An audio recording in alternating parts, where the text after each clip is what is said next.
Hi, we're going to drop straight into this conversation with Beth, who's a pet psychic. So, and did you channel the numbers? Yeah. So all the numbers in there, you've channeled. I ended up being very poorly with chronic anemia a few years ago from not eating meat. I was a vegetarian, and I just got really, really ill. I ended up in hospital, and my iron was at like a crucial low level, and they wanted to give me a blood transfusion, which I just didn't want. I just said no, I'm not having it. I don't know why. I said if I'm about to pop my clogs, then I'll have it. But if there's another way around it, do the other way. Yeah.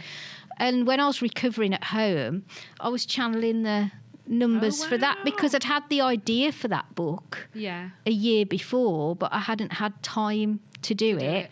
But then when you're recovering, you've got time. So I just started. Does, I just drastic things. I hope they didn't do it for that reason. Wow, cool. But now I have to eat some meat and obviously be aware of like my diet and things like that because of what had happened. But anyway, that's another story. Yeah. And then that book obviously is to teach other people how to do what I do, communicating with animals that are living, passed over, using telepathy and a psychic link to find out how they're feeling and what's going on for them, what they want to say to their owner, if they've got a message for you. And lots of people can do this and they don't realise that they can do it. So that's why I brought that out.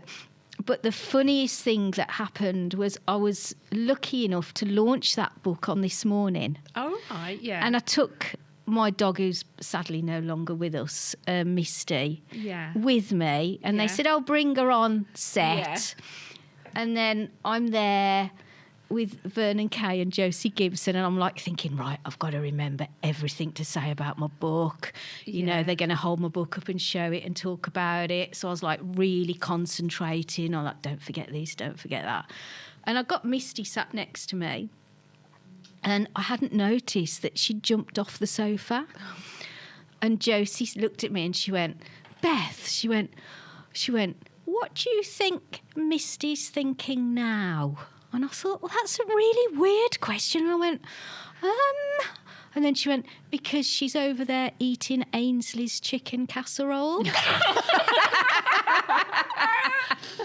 I looked up and all I could see was like all the crew trying to push Misty out of like the kitchen area, and she'd literally got a head in his casserole, because like obviously they put it like on a low shelf, like when you go, oh, here's one I made earlier, and they bring it up like that.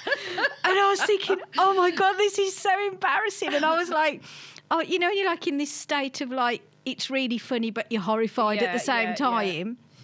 And I was like trying to like explain it away, and I was just going, oh, she's a rescue dog, like she's been starved, I'm really sorry, like she goes looking for food. And I was trying to like, cover over for her. And in the end, we were just all in hysterics. I bet you were. But do you know what she was doing? Because my book sold out and went to Amazon bestseller straight away. Wow. So I think she knew what she was up to, didn't she? And Ainsley was very nice. He just smiled, and he didn't. I didn't get told off.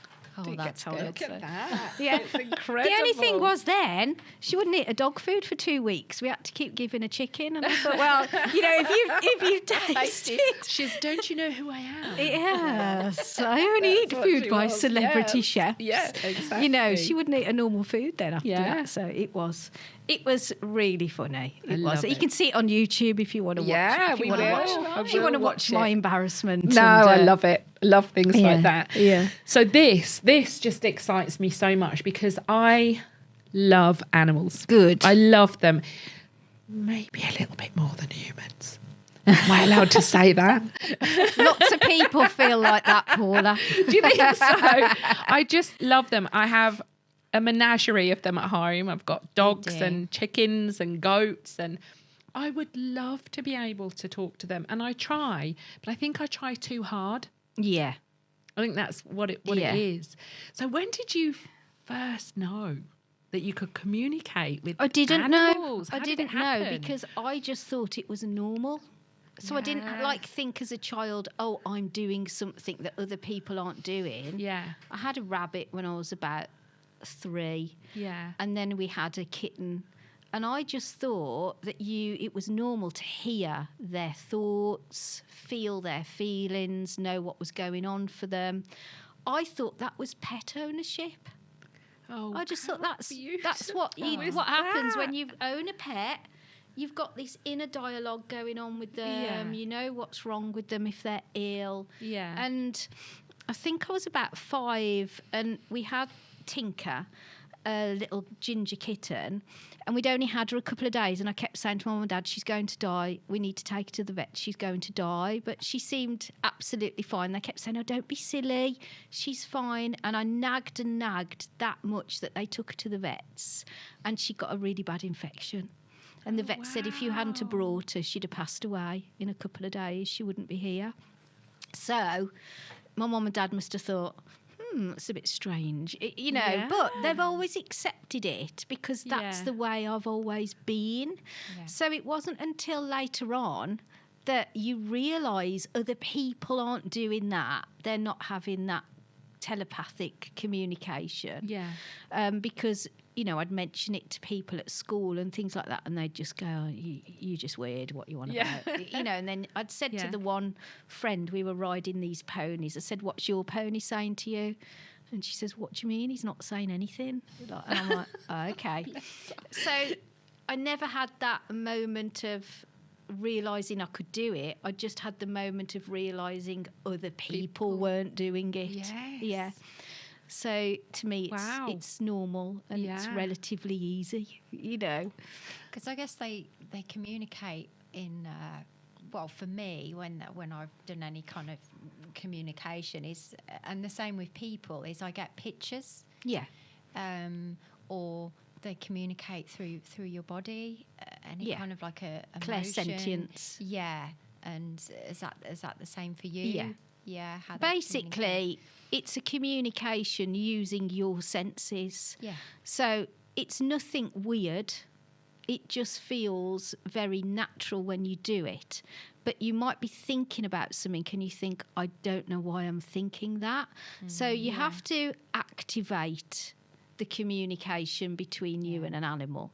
So you ask their permission. Yeah. And it's a bit like having the intention that they can hear you will also activate it. So what will happen is that you might hear words and phrases in your mind, which is clairaudience. You might, like you've said, see pictures of things which feel like your imagination, because that's the part of the brain that is used to communicate. So you might hear things, see things, you might feel things in your own body that may be a very quick pain, which could indicate something that's going on in their body. So you might suddenly get a little, a stabbing pain in your back, for instance. But it's only for a couple of seconds. It doesn't last. It's just a way of them saying, I've got back trouble. Yeah.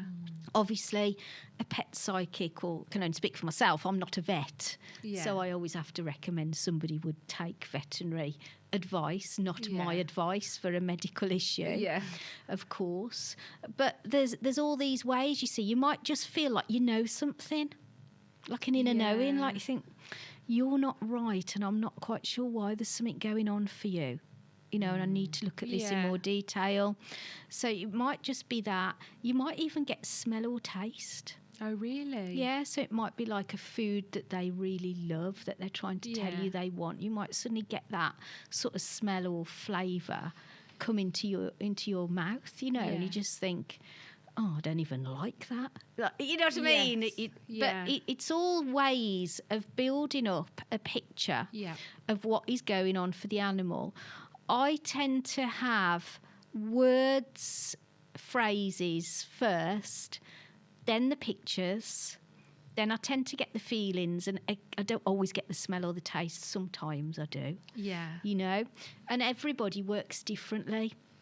So they might get pictures first. They might not get any words, but they get lots of feelings, So everybody's got their own way of communicating. And I think you're right, Paula, you can put yourself under pressure and make it harder because you start to analyse everything. Yeah. And so it's about being in a very relaxed frame of mind to start with. So you could meditate, you could put some nice music on. I don't drink alcohol, but, you know, you might have a sip of wine and then you just feel a bit more relaxed. Yeah. I'm not saying, like, try it when you've had loads to drink. I'm not like... But it's about getting away from those barriers and inhibitions because your logical brain is saying to you, how could this work? How possibly could you communicate on a telepathic level with an animal? That doesn't make any sense. So you've got to get away from that logic. Yeah. And you've got to get in the right-hand side of your creative part of your brain to do it. I think it's amazing. I mean, I think we do it on some level, especially with our dogs, without realising. I mean, Craig, my husband, he has this tiniest little King Charles Cavalier called Dottie who adores him. And all she's got to do is bark and he knows what she wants. Literally knows whether there's something under the sofa she wants or whether she wants something. Or he's tuned in. Knows. He's totally tuned into her. But I'd like to have a conversation with my animals. Why don't you have a conversation with one of my animals using a photograph and let's see what happens? Oh, under pressure. You're not under pressure, but it would be nice to see you having a go or both of you having a go because it's a lot easier to understand when you've experienced it.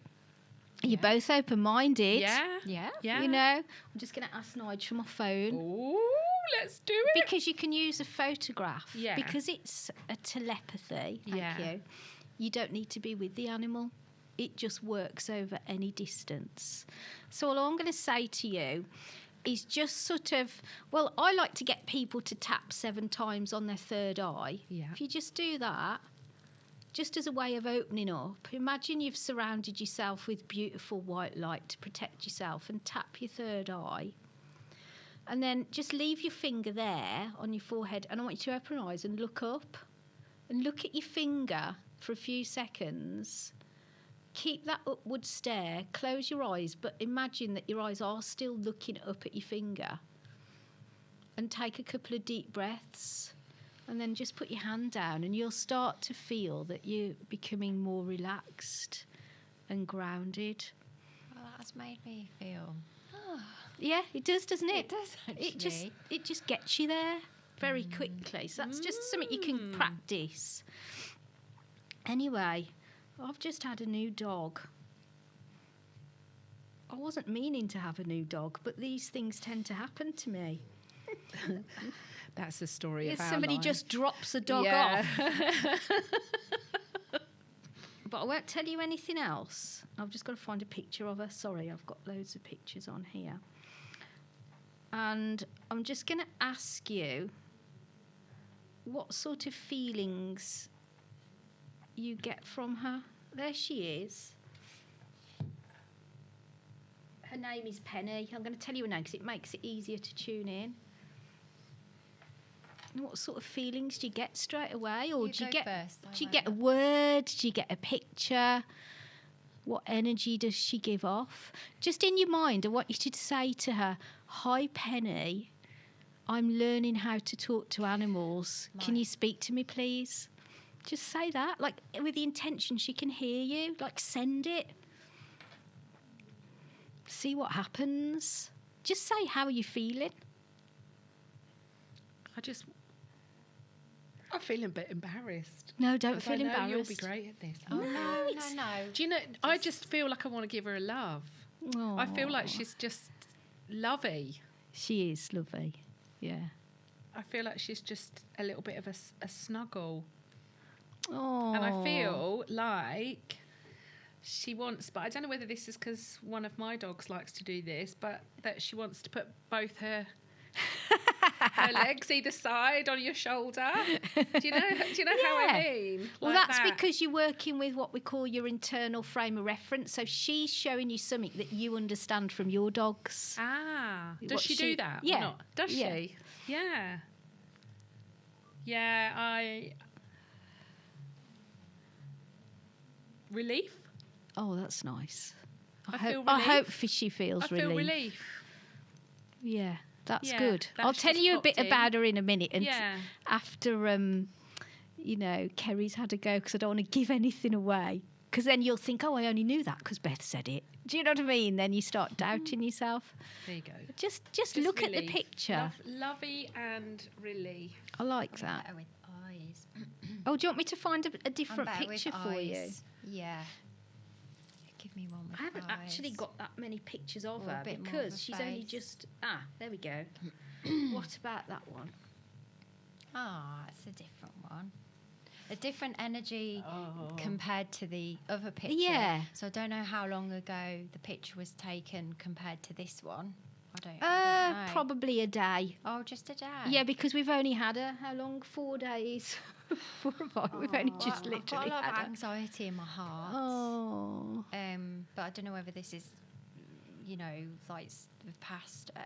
I don't know whether she may suffer from or has separation anxiety. Okay. There's just a slight kind of sadness there. Like a detachment from a feminine person. I don't know whether there's been a death or a loss as well, I feel. I feel she's just probably slightly introverted a little bit at the moment. I think there's like more she may come out of a shell as well. And I just get the name Honey. Oh, okay. I get the name Honey. Do you know what I feel looking at that? But again, you see, because I'm so visual, I don't know. Yeah. It's almost like she's going, it's all right now. Look, can you see that? Yeah. Yeah. I mean, It's like... Yeah, there is that look, isn't look there? at me. Yeah. Oh, yeah, definitely. Yeah. I was feeling that. I felt that energy more with the other picture. Yeah. But I get like a really kind, just a really gentle energy. But there is some kind of, I feel like some kind of loss, or I don't know. So just some bit of sadness there. Well, I think you've both done brilliantly. I mean, you don't need to read my book, do you? I'm going to tell you about her. She's come because she was rescued. My friend rescues, and she went to pick up Penny and 6 puppies, and there was a bit of a backstory, which obviously I don't want to go into because I've got to respect people's privacy. Yeah. But basically, they had to give her up with the puppies, but I don't think she'd had a great time there. And there is a loss because basically my friend Beth dropped her unexpectedly at our house because the puppies were ready to be weaned off, and she said, can you look after her and I'm going to take the puppies and wean them off. They were eating and drinking independently. They're 8 weeks old. So she needed to separate them, and so she literally just come round a few days ago. Nigel walked in, my partner, and he was like, oh my God, what's going on? No, we're not keeping her. No. And I said, we just need to help with foster her, So there is this separation anxiety, which is quite huge. There is a huge loss because she's just, literally come from what other home she knows. Yeah. And her puppies have been separated from her. One of the puppies was stillborn. So she has got a grief there, of course. But she is the most loving. Like, you picked that up straight away, Paula. She's loving. She's literally got her legs on you. She's like, oh, give me a hug. She's jealous of my other dog. If I'm stroking the other dog, she like pushes her out the way. She's like, no, you've got to be like... She just wants to be with you, you know. literally, you can't sit on the settee without being mugged. You know what I mean? She's like, she is beautiful. She's gentle. She's very loving. She's craving attention. So everything that you've both said was absolutely spot on. I don't know about the name Honey, because obviously that could be one of the puppies' names or another dog or even a person. And I haven't got any background really about her. Yeah. So I don't know. That could be something she knows about that I'm unaware of at the moment. But absolutely spot on. But then you'll notice that it wasn't scary. No. It's building, I think it is building your trust. Yeah. With, you know, you have to train yourself. The more that you use your intuition and your gifts, and it's building that trust, because the mind kicks in, doesn't it? It goes, well, is this true? No, this isn't right. You know, that whole analytic mind, you know, so it's trusting. Yeah, because you try and talk yourself out of it. And the other thing people do is they're a bit scared to say what they're getting. Yes. Because they think if it's wrong, I'm going to look stupid. Yeah. Do you know what I mean? And like people will go, oh, yeah, but I don't really want to say it, but I'm getting something weird. And but it's finding that you get over that in time, because one, your brain tries to fill in the gaps. So I always say to people, give the information in its rawest sense. You know, as it's come to you, don't try and pad it out.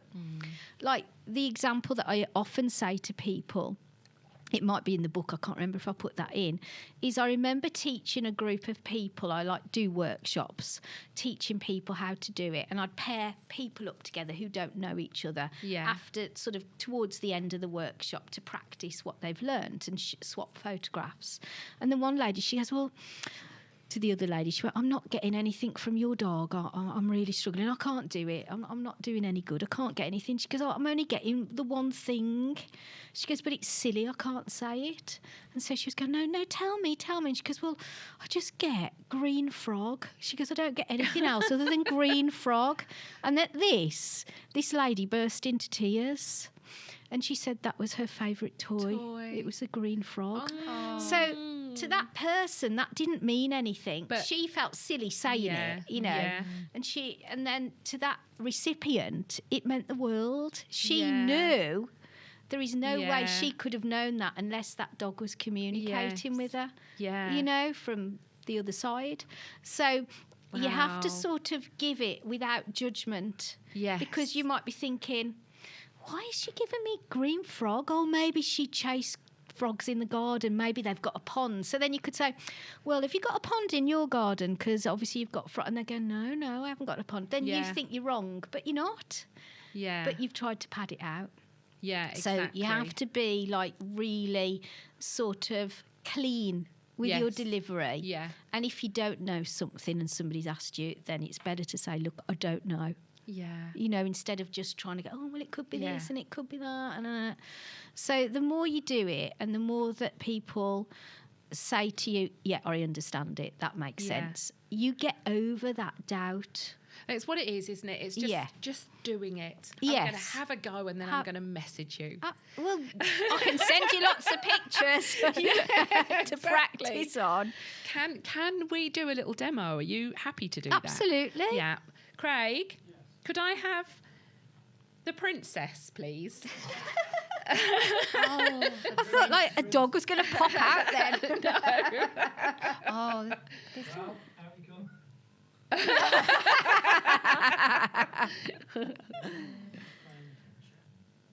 So is this your princess, Craig's princess?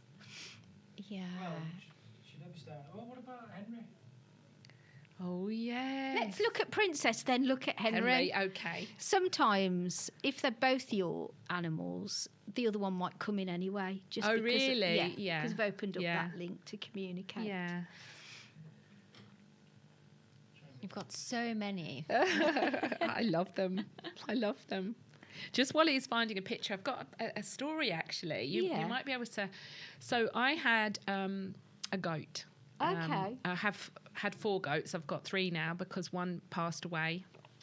Oh, here, have a look at Dottie, and then we Go can... on, tell me about the goats. And he was my favourite. I had a connection with him right from the beginning, but I just knew he wasn't going to be with me for long. Okay. I don't know how, I just knew that, and he was my favourite. There's no doubt about that. And then when he started coming through in my meditations when he was still alive... And I said to, I can't remember who it was we saw, that somebody, oh no, it was a circle I was going to at the time. And I said to the lady who was running the circle, is it possible to have a guide, Yeah. who's still alive? Yeah. An animal guide. Yes, who's still alive. And she didn't really answer my question, if I'm honest. It was a bit kind of... Anyway, then I was away in Ireland. To cut a long story short, he got really poorly. I came home. He waited for me. And then we spent some time together. He told me when it was time to go, and he died in my arms. Oh. And I knew that. Now he's one of my guides. Yeah. Yeah. But he was a guide beforehand. before. Yeah. So and that is, how does that work? Absolutely possible. I mean, I've got guides that are animals that are here. I often think you're meant to be with the animals that come in for whatever reason. They've always got something to teach you. So there is a reason that you were together. And he was also preparing you. Yeah. Letting you know that he wasn't going to be on earth with you for long. So that made your bond and connection stronger. Yeah. But yeah, animal guides, animals are really psychic, I think, more than we are. And they've got an inner knowing about the afterlife and what happens. So I think they view death very differently to what we do. I think they trust that they're going on to another place, and that they can still be connected to us here on earth and to the other animals that they would have known too. So I think that he will always work with you as a guide, but you'd started that work while he was still physically here. And he was also opening up your psychic abilities. So he was helping you with your meditation, helping you to connect to others. And you trusted this goat. And so he was giving you information that you trusted. He proved that he was telling you the truth, because everything that he said to you came true. And he waited for you to get back. He wasn't going to pass without you being at his side. So hard not to cry. I know, it's really emotional, and I do understand how you feel. And you never get over the loss of a pet. You just learn to live with it somehow, but you don't get over it. So you were very bonded, very, very connected. And what's lovely is that connection will always be there. And it's important to talk to him and to ask his advice about things, and to not just about like animal things, about what you should be doing in life, where you should go from here, what you could experience. So people sort of, when they get their head around communicating with pets, they often think that it's just all about the pet's needs. And most people's question is, does my pet like me? That's the common one. Do they like me? Do they like the new dog? What do you want me to ask you? Licking up your face. And they go to me. I go, what do you want to ask your pet? And they go, oh, can you ask them if they like me? Well, yeah, but I'm sure they do. So it goes far deeper. Yes. And so you can ask your animal advice for yourself. What do they feel is beneficial for you to know? And I do it all the time. My friend who had regular readings with her dog, I mean, please don't anybody take this advice. This is purely just like a one-off. She literally went against the advice of her solicitor because her dog told her not to listen. Like, I know, during a divorce. So she kept saying, the solicitor keeps saying to me, I need to do this and I need to make a settlement to my ex-husband. And the dog kept saying, no, it's got to go to court. No, tell her it's got to go to court because it'll come financially more beneficial for her. So I kept saying, well, this is what your dog's saying, but like, I'm not going to tell you what to do. Yeah. But she followed the dog's advice all the way through. And because he was like basically, ripping her off. Yeah. And he'd come into the relationship with nothing and he was taking, and it was very unfair. Yeah. The judge did see right through it. Wow. It was amazing. Go She literally dog. come out and she phoned me and she went, he was right. My dog was right. I've only had to pay a very minimal amount. And then if I'd have settled when the solicitor told me to settle, I'd have paid thousands and thousands and lost half of my house and blah, blah, blah, blah, blah. It. So, you know, it's amazing. The whole point of this is like how amazing that they can foresee what's going on for you in your future. But honest to God, please don't take that as like any kind of, you know, advice. Think about in that way. I think actually. Dottie's gone, Craig, so you might have to bring her back. Sorry, Okay, we've gone up another route you need here. to hang out with your goats. Yeah. Vinny. Vinny. Yeah. So this is Dottie. Yeah. Oh, she's a very interesting character. She's not an. I know. I don't mean this because every dog is different and they're all individuals. But I just feel like she's not a normal dog. She likes to think she's a human, so she acts very much like a person. And her food tastes are very human and not dog-like either. I don't want that dog food. I want your food.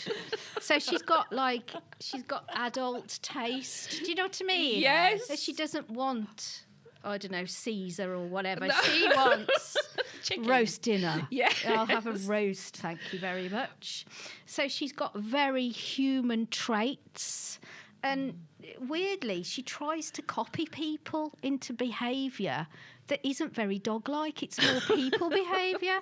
And she also says that, she really makes me laugh. She's hilarious. She says, people don't come to our house to see, like, Craig and you. They come to see me.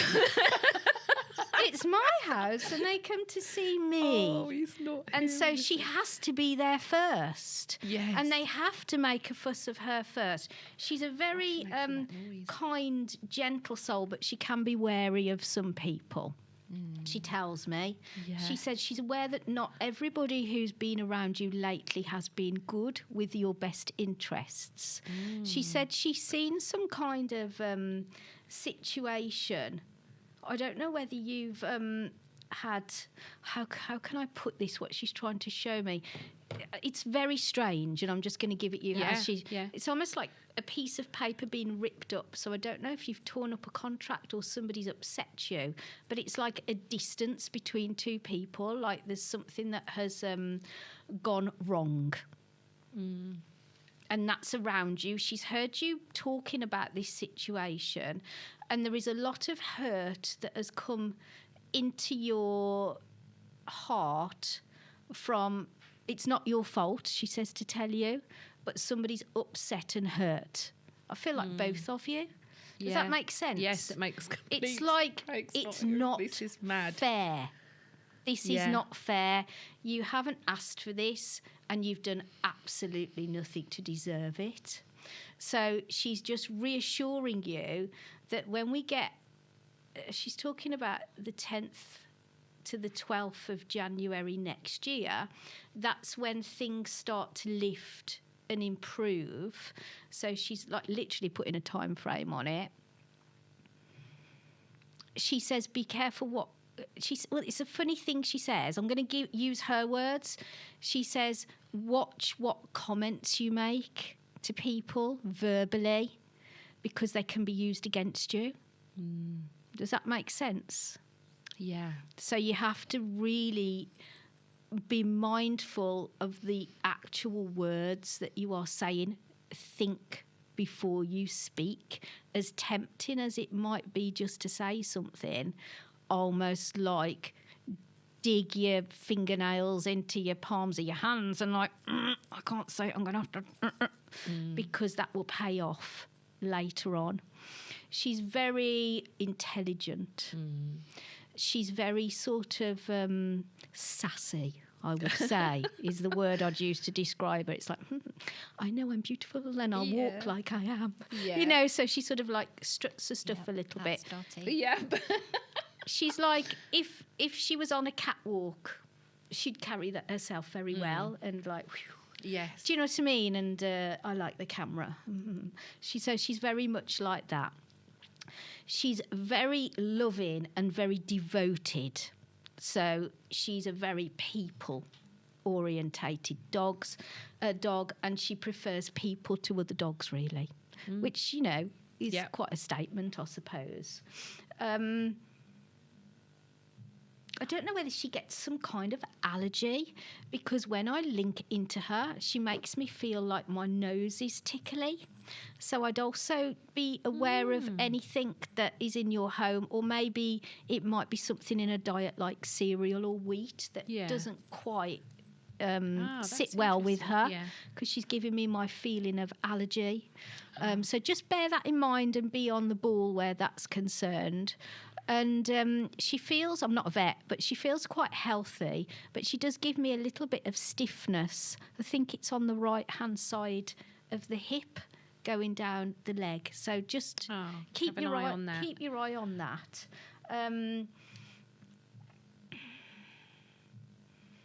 And then as I look at this picture, because the picture went off and I've pressed the phone and you've got your screensaver picture, then I'm very drawn to her eyes, and she makes me feel like she gets a watery eye.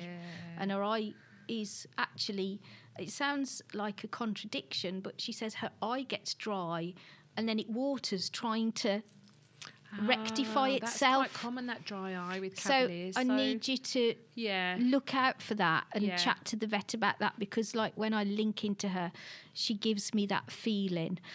So just be aware of that. She keeps showing me the initials CL. Is there anybody like Claire, or she keeps showing me CL. If you can't think of it, write it down. Don't forget, because I'll forget that she's told you that. That could be somebody now or somebody to look out for. Did either of you have a black and white cat or kitten? She keeps showing me a picture of a black and white cat. Is that like in the garden, or she keeps saying yes? Yeah, she keeps saying yes. I know you were saying no, but she was saying yes. Oh, really? So she's showing me that image of them coming in.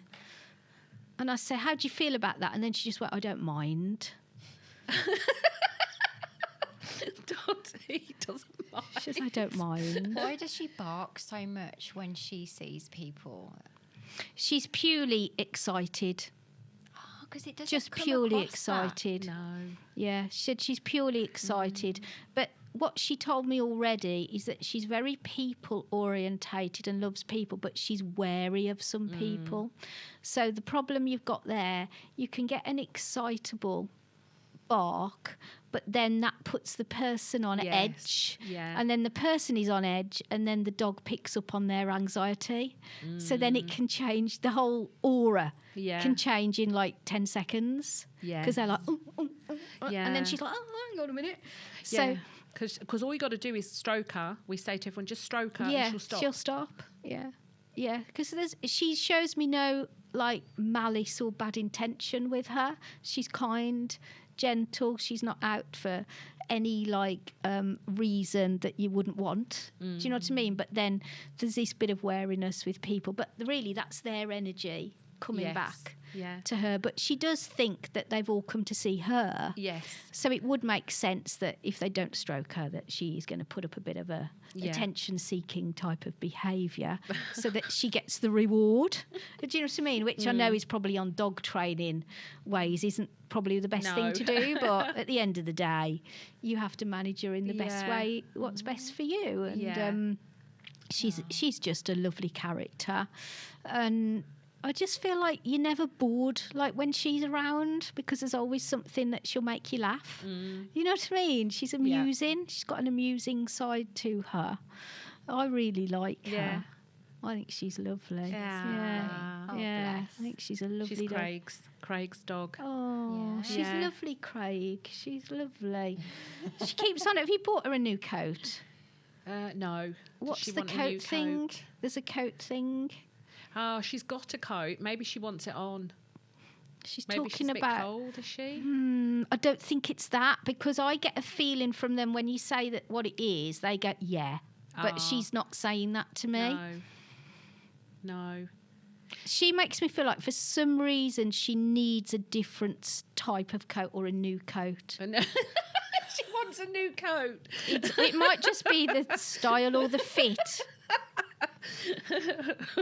She said she is quite sensitive skin. Yes. Yeah. And if things don't fit her properly, she notices it rubbing really quick. So she's quite like what's the word? Like she can feel things really easily. I know that sounds weird, but like if something doesn't quite fit right, that's annoying. Yeah. And also she likes very comfy beds and very cozy beds. Like this dog we've just had, we've given her a beautiful bed, but I think she's been used to lying on the floor, so she keeps going on the floor, and I'm just thinking, why are you lying on the floor when you've got like a really comfy bed over there? But your dog is like, I'm not going to lie on the floor. I want the cozy, comfy bed to snuggle into. She's like that. Yeah. She said Peter. So I'm just going to give you that before I come away from her. I think that's to do with you, with Craig. She's a monkey. She loves her dad, though. She does. She does. Yes. But then they've got their own thing together, haven't they? Yeah. You know, they know each other and understand each other very well indeed. So they're on the same wavelength, and she knows how to work him. She does. She does. Better than me, that's for sure. Cheeky little monkey. So, I'm having words with her when I get home. Wow. So, Beth, besides your animal psychic stuff, if I was to say to you, who is Beth? You know, what else do you do with your time? And, you know, I'm just very family orientated. Yes. I mean, I've got a lovely partner, Nigel. We've been together like about 14 years, and we've got a lot of similar interests, our own interests, but similar interests as well. So we like to go out and do things. And we've got a grandson who's 2, so he's just been amazing. So we've had some lovely family times. Yes. And it's great being a grandparent. Yes. We both absolutely love it. You know, so they live in London, so they come and stay for a few days and that. So it's always good fun. And I've got a lovely extended family as well. So I do a lot of family things, like we go to each other's houses, we have parties, we celebrate birthdays a lot. And so I'm just very family orientated, really. My parents are both still alive, thank goodness, so they only live down the road, so I see a lot of them, see a lot of my sister, and you know, my nieces as well. I've got 3 kids. Nigel's got because we've got together later on in life, so he's got a son who I see as my son as well, and Nigel sees my kids as his kids, so we've got a really nice setup. Nigel's brilliant. He works for himself. He works as he worked at Morgan Motor Company for 40 years. He's a coach builder. Wow. So he restores wooden cars, particularly Morgans, and he works for himself now. He worked at the company for 40 years, and then sort of COVID time, everybody sort of had a reset, didn't they? Yeah, and so, absolutely. You know, I kept saying, you need to be doing your own thing here, Nige, you know, which has been tremendous, because with him going self-employed, I then got that phone call to do the TV show with Middle Child Productions for Channel 5. Yes. And of course, in the TV show, it took many, many months to film. And I was required to go all over the country to film it. So we were like Glasgow, Swansea, you know, Essex. We were like going miles and miles. Well, if Nigel was still working at Morgan's, he couldn't have took me. I couldn't have done all that driving on my own.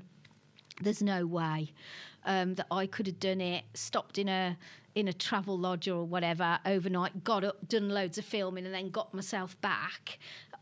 I couldn't have done it. So they were great. They were like, as long as Nigel can take you, you know, he can come and be part of it as well. So, you know, things just synchronise sometimes, don't they?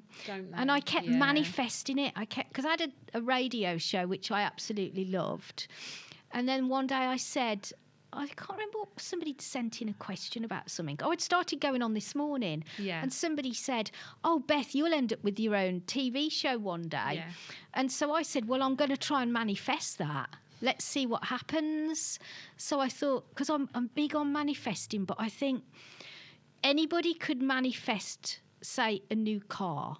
Do you know what I mean? You could think, well, I want a new car, I'll try and manifest it. But then you might flipping write your car off, or it gets stolen, and then like you have your insurance buy you a new car. Do you know what I mean? So I'm like, but that could happen anyway. So I've always tried to manifest weird things to prove that it works. Yeah.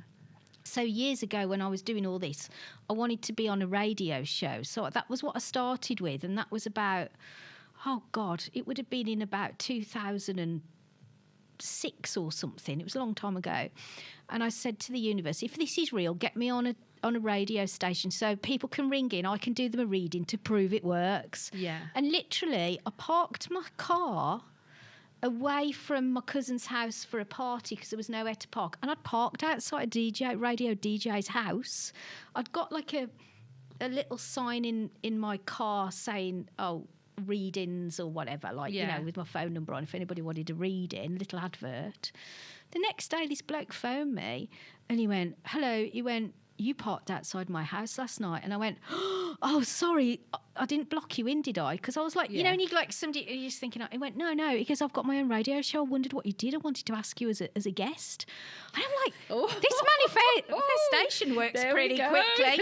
So I ended up then on the Bridge Radio every week. Yeah. For 5 years, doing readings on a Sunday, having my own show on there. Bridge Radio. In Stourbridge, Yes.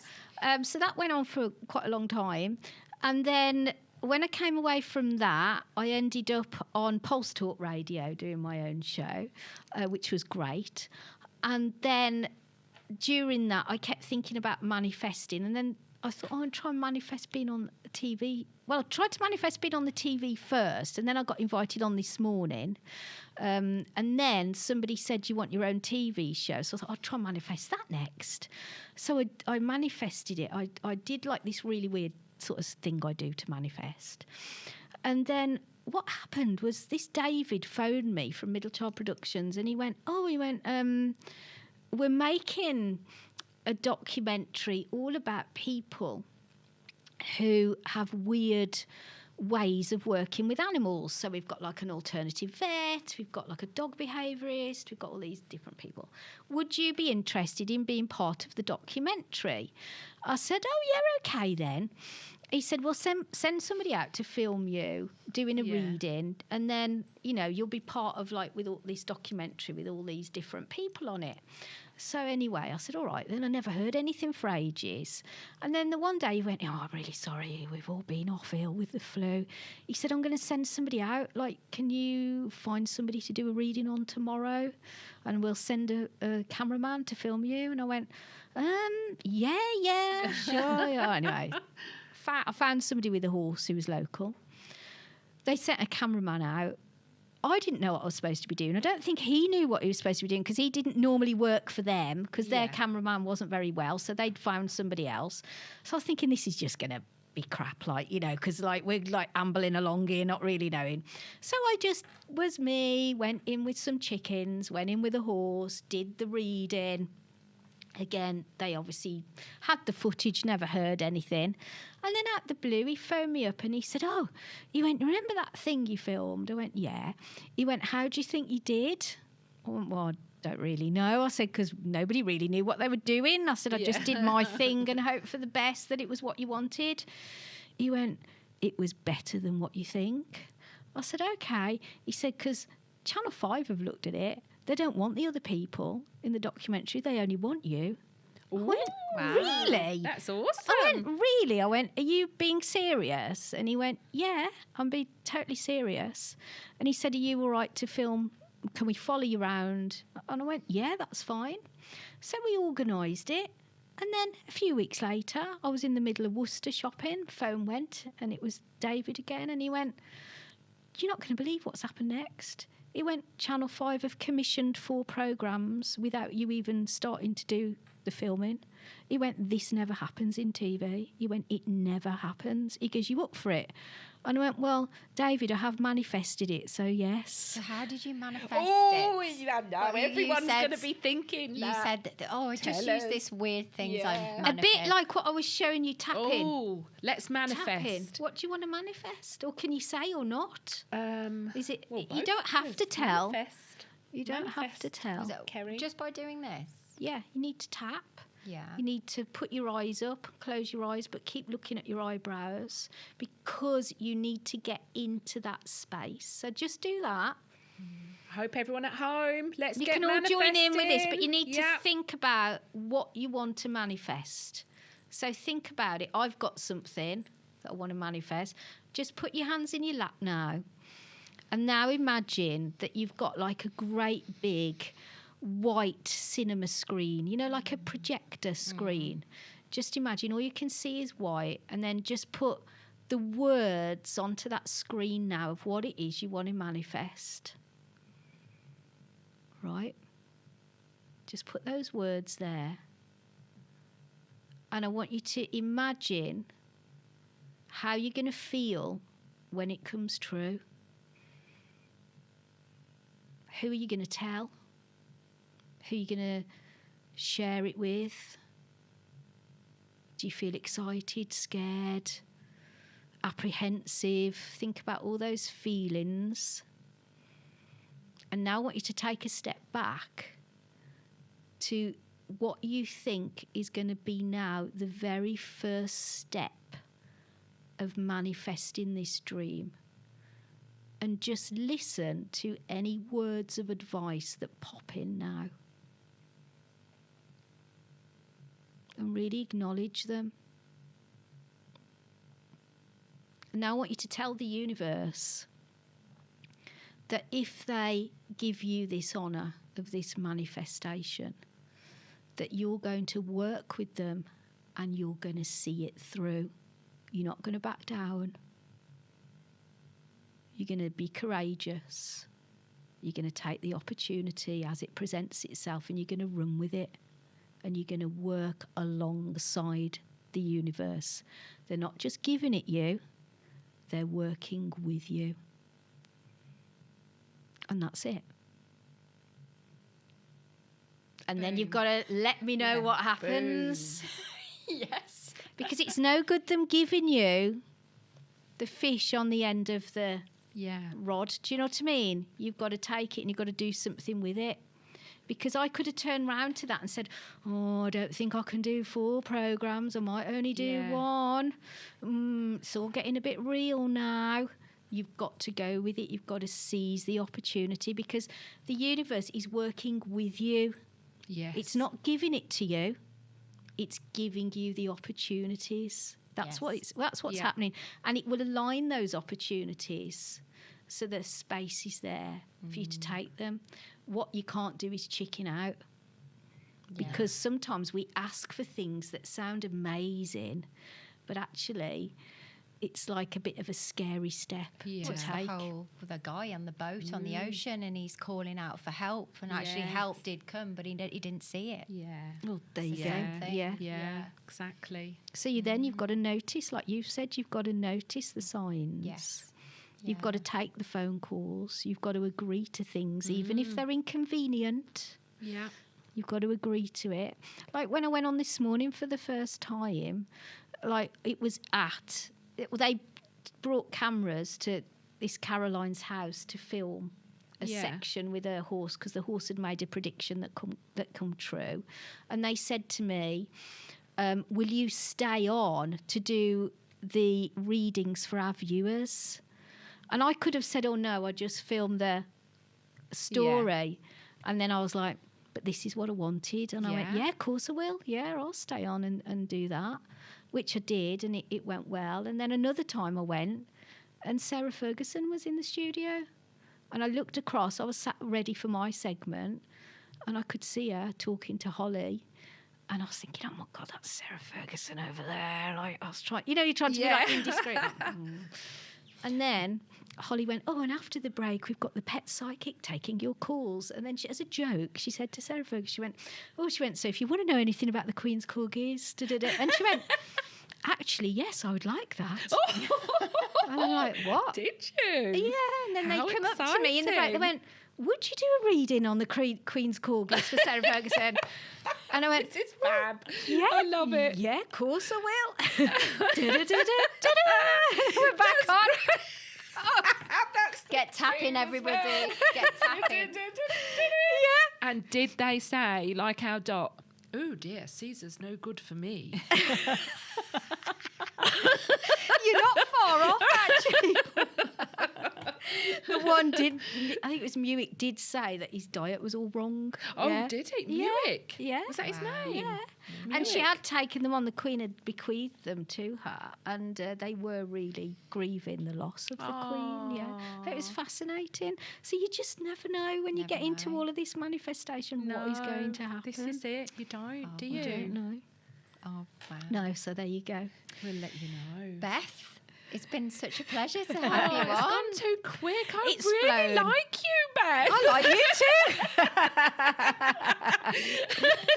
Oh no, it's been really fun, Yeah, and it thank you has. for letting me share what I do, Yeah. and having a go yourselves. That's Yeah. wonderful No, for you thank to you. take it Yeah. on board and be open-minded. So Yeah. really appreciated Yeah. coming on here. And if people are listening, obviously we'll put your details in the description box, but where can they find you if they want to connect with you or have Just a reading? social media, really. I've got Instagram, Psychic Beth, and the Pet Psychic on Facebook, and Psychic Beth on Yeah. Facebook. Or my personal page is Elizabeth Lee Crowther on Yeah. Facebook, if they want to Brilliant. find me through there. And your books. And the Pet your Psychic. balls, all your- There's your little camera That's there. available. Look, you're used- Really, Yeah. I mean, you can get it from like some of the Waterstones stock Yeah. it, but Amazon really Yeah. is the easiest. And Life by Numbers is only sold via me or on Amazon as well. They've yeah. both been Amazon bestsellers, which I'm very Fab. grateful to anybody Yeah. who's bought it. Fabulous. So Yeah. and it's not easy writing a book, but it's it's- very rewarding when Yeah. you finally get it in your hand. Yeah. It's great. So great Christmas presents, or if you don't know what to Yeah. get for somebody, they're really good. And Yeah. Life by Numbers, some people use after dinner at Christmas as like a game. They'll all go choose a number, and then they read it out, idea, and it's yeah. a good one to set your intentions for the new year. year, Do you know what I yeah, mean? Like yeah. what's coming up for me, so that's good. But obviously, if you want to read more in detail how to communicate with your own pet and other people's pets, I teach it in a very simple way. Yeah. In there, but an effective way that works. Yeah. And then I hold workshops teaching people. So if anybody wants a bit of training in that way, just get hold of me. Love But it. It's been lovely. Thank you so much. No, Brilliant. thank you for Thank coming you. on. Thank Yeah. you. Thank you.